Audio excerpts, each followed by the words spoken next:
The government of South Africa is a bicameral parliament. Elections are held every 5 years. Some benefits of their government is people from the country get a say in what happens in their country. Downfall would be having so many people of great importance. The same thing about here, their government and ours is both people contribute to making decisions, and it's different because they don't elect the government the same way. The current president is Jacob Zuma. The deputy president is Kgalema Motlanthe. The U.S. and South Africa are very different. For example, South Africa has 11 official languages, and the U.S. has 2, which are English and Spanish. Another difference is the difference in position between the two governments is mainly political issues there.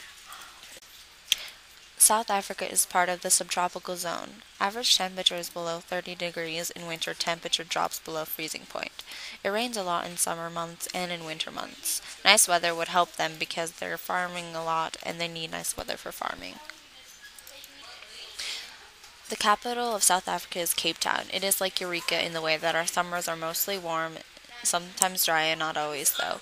And it's different because the winters here, we have snow a lot, and there it rains. And my famous person is Nelson Mandela. He is one of the first black presidents in the South Africa. He was a lot like Martin Luther King. He is a symbol of peace and reconciliation between the races. He was born July 18th, 1918, still alive, and is 91 years old. Some traditional foods of South Africa are crocodile, sirloin, fried caterpillars, and even sheep heads. South Africa became a country by first being owned by the Great Britain and then the Dutch, but they both lost it, and after 4 years of negotiating, the Union of South Africa was created from a Cape and native colonies and Republic of Orange Free State and Transversal. This is Bloemfontein. It's the third capital of South Africa, seat of the South African Supreme Court.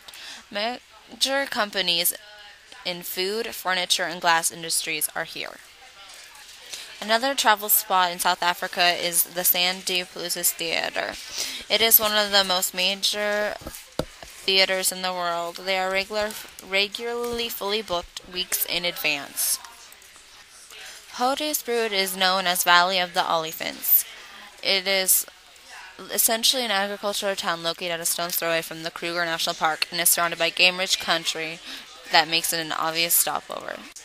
Another travel spot is Cape Town, their capital. There are beautiful sandy beaches there, and there are tons of restaurants, architecture, cuisines, music, and dance. One landmark in South Africa is Robben Island. It was a place of banishment, isolated, and imprisonment. Today, it's a World Heritage Site and museum, a poignant reminder to the newly democratic South Africa of the price paid for freedom. Kirstenbosch Botanical Gardens grows only indigenous South African plants. It's known for beauty and for diversity of the Cape flora it displays and for the magnificence of its setting against the eastern ships of Table Mountain. Table Mountain is a flat-topped mountain forming a prominent landmark overlooking the city of Cape Town in South Africa and is featured in the flag of Cape Town and other local government insignia. It is a signified tourist attraction with many visitors using the Cape Way or hiking to the top. The mountain forms part of the Table Mountain National Park. The Drakensberg is the highest mountain range in southern Africa, rising to 3,482 meters in height. This is the Kruger National Park. There's wildlife here, and you can stand